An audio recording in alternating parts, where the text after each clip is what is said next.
Bismillahirrahmanirrahim. Assalamualaikum warahmatullahi wabarakatuh. Alhamdulillahirabbil alamin. Wassalatu wassalamu ala asrafil anbiya'i wal mursalin wa ala alihi wa sahbihi wa man tabi'ahum bi ihsanin ila yaumiddin, amma ba'd. Kaum muslimin pendengar rahimani wa rahimakumullah, kita lanjutkan pembacaan kitab Riyadhus Shalihin. Kita baca hadis berikutnya tentang keutamaan azan. An Abi Hurairah radhiyallahu anhu anna Rasulullah sallallahu alaihi wasallam qala. Dari sahabat Abu Hurairah radhiyallahu anhu bahwasanya Rasulullah SAW bersabda, "Lau ya'lamun nasu ma fin nida'i wa saffil awwal summa lam yajidu illa an yastahimu alaihi lastahamu alaihi. Walau ya'lamuna ma fi tajhiri lastabaqu ilaihi. Walau ya'lamuna ma fi atammah was-subhi la'atauhuma walau habwan." Muttafaqun alaihi.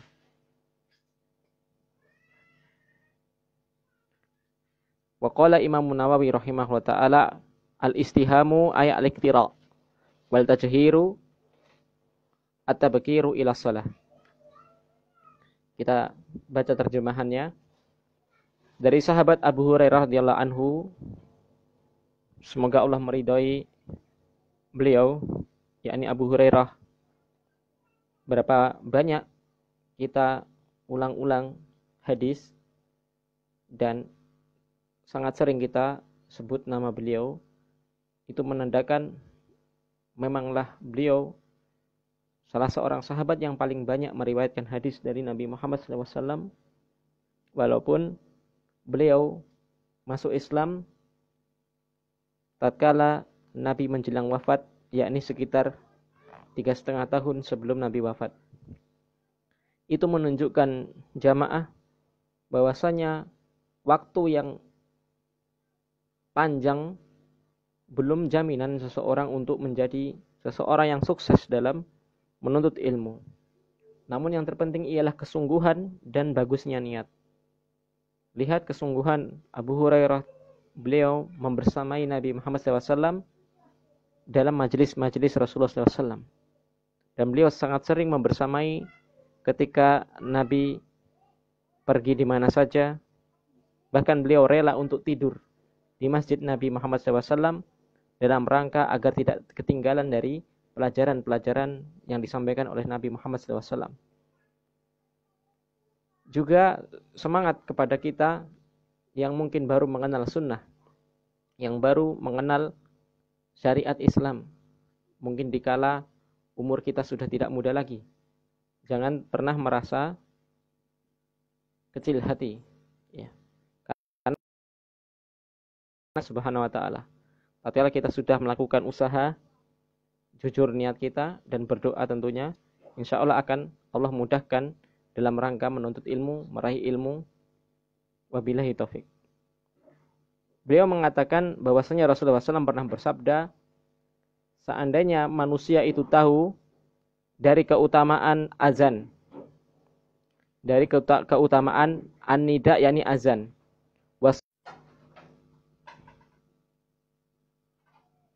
menjadi seorang muazin ataupun sholat di posisi shaf pertama,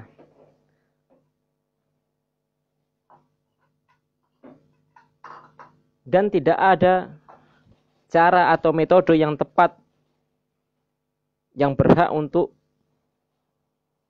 meraih kedua amalan tadi, niscaya manusia akan yastahimu, yakni akan mengundi. Mereka akan mengundi mereka masing-masing siapa yang paling berhak menjadi muazin, siapa yang paling berhak menjadi orang-orang yang sholat di shaf awal, dikarenakan saking besarnya keutamaan.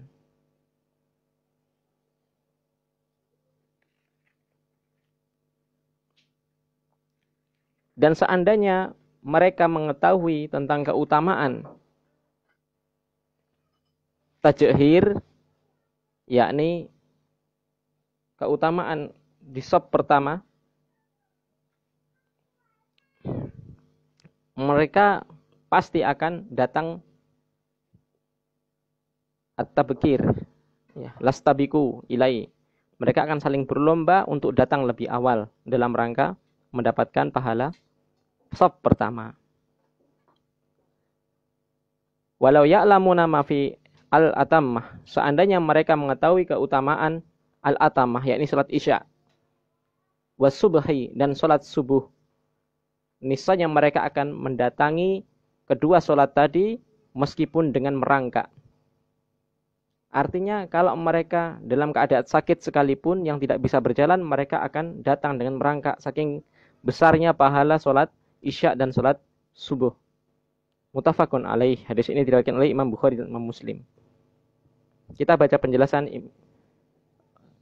Syekh Muhammad bin Shalih Al-Utsaimin yang kita akan baca, insya Allah akan banyak faedah yang akan kita dapati. Adzan ialah merupakan al-i'lam, yakni pengumuman akan datangnya waktu sholat. Dan sebaik-baik sholat ialah apabila dilakukan di awal waktu, ya, kecuali litabrid, untuk mendinginkan suhu ketika datang sholat zuhur. Ketika datang sholat zuhur.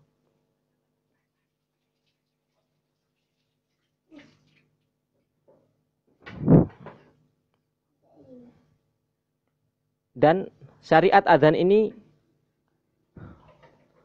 ditetapkan ketika atau di tahun kedua hijrah Nabi Muhammad SAW. Di tahun kedua hijrah Nabi Muhammad SAW.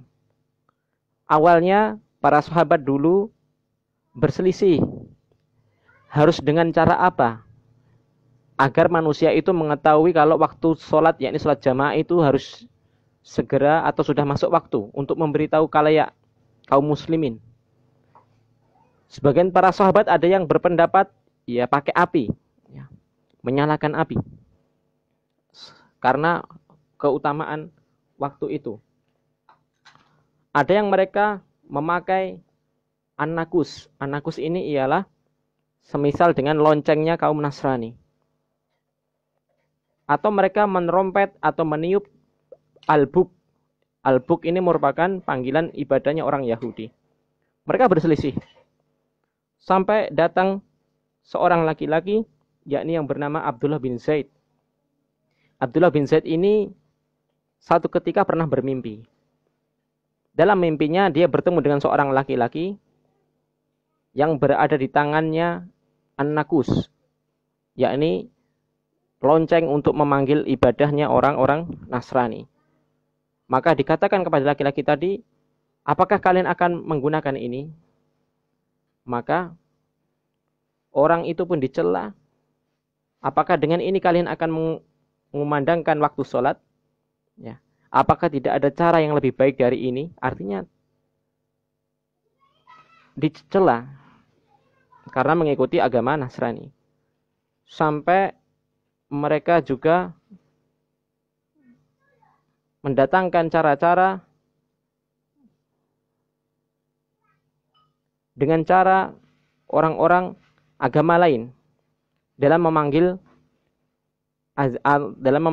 orang-orang untuk melakukan sholat sebagai pertanda masuk sholat, sebagai pertanda masuk waktu sholat. Maka terus diingkari oleh orang yang mengatakan tadi, apakah afala adzalika ala khair min dalik? Apakah tidak ada cara yang lebih bagus dari yang demikian? Maka laki-laki yang mencela tadi membaca suatu kalimat faqara'a alaihil adzan. Maka orang ini membaca bacaan azan dan membaca bacaan iqamat. Ini dalam mimpi. Mimpinya sahabat Abdullah bin Zaid. Maka tatkala pagi hari Abdullah bin Zaid radhiyallahu anhu mendatangi Nabi Muhammad SAW dan menceritakan tentang nabinya. Maka Nabi bersabda, inna hadza ru'ya haqqun. Sesungguhnya mimpi ini haqqun, benar.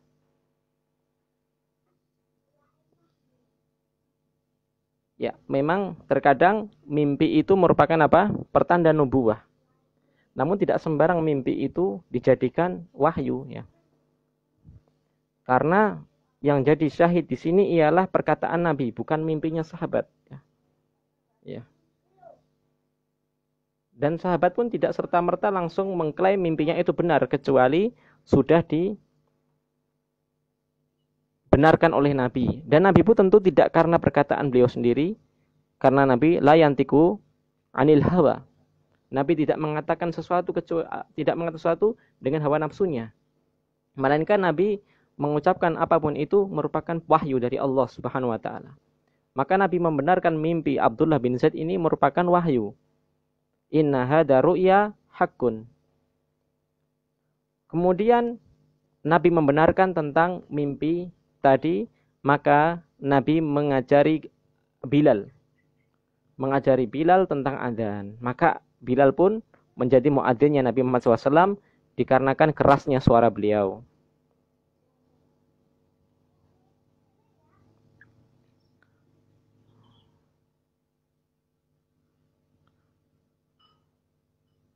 Dan adzan ini dilakukan di awal waktu sholat. Dan di zaman Nabi untuk adzan di waktu malam, penghujung malam itu ada 2 kali. Untuk membangunkan orang-orang yang tertidur agar mereka sholat malam. Atau membangunkan orang-orang yang hendak makan sahur dikarenakan besoknya hendak berpuasa. Lalu azan yang kedua, yakni dengan datangnya sholat subuh. Ya. Merojihkan tentang ucapan as-sholatu khairum minan naum ini dibaca taswif, yakni as-sholatu khairum minan naum ini dilakukan ketika sholat subuh. Adzan sholat subuh. Dan ini ada perbedaan pendapat di kalangan para ulama. Wallahu a'lam.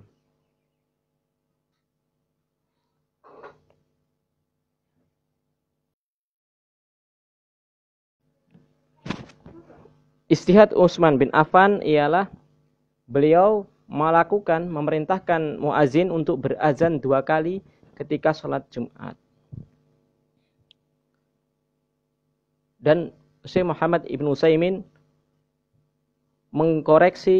mengkritik orang-orang yang mengkritik ijtihad Utsman bin Affan. Ya, karena sebagian manusia menganggap ijtihad Utsman bin Muslimin bertambah banyak. Jumlah mereka bertambah banyak. Maka mereka perlu untuk memanggil 2 kali agar mereka bisa berkumpul. Karena mereka tempatnya berpencar. Karena salat Jumat dilakukan di Masjid Jami.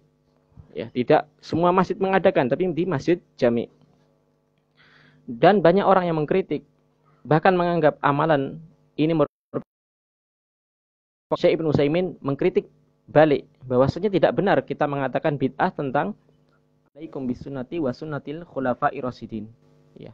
Wajib atas kalian mengikuti sunnahku, yakni sunnah Nabi dan juga sunnahnya khulafa'ur rasyidin. Maka kalau kita mencela Utsman bin Affan, maka kita sama saja mencela semua khulafa'ur rasyidin. Antara jadi muazin atau jadi imam. Lebih utama jadi muazin. Dari sisi dalil-dalil yang jelas. Yang pertama. Yang kedua, dari sisi dikarenakan dengan azan ini manfaatnya lebih luas. Berapa banyak jumlah manusia mendatangi sholat dikarenakan dengan perantara azan. Jadi kemanfaatannya lebih luas dari sisi maslahat. Mereka, para muazin memanggil manusia untuk berkumpul ini tidak semudah sekarang. Mereka dahulu tidak ada jam. Mereka mengikuti pergerakan matahari. Mereka mengikuti pergerakan matahari. Dan kita pahami kalau Nabi Muhammad SAW dan Khulafa'ur Rasyidin itu mereka mengurusi urusan umat. Kalau mereka maka mereka tentu tidak leluasa untuk mengikuti. Ya, itu jawabannya. Kenapa Rasul, kalau memang lebih utama, kenapa Rasul tidak mencontohkan? Kenapa Rasul tidak jadi muadzin? Jawabannya itu. Karena Nabi sibuk dengan urusan umat. Wallahu a'lam. Ya.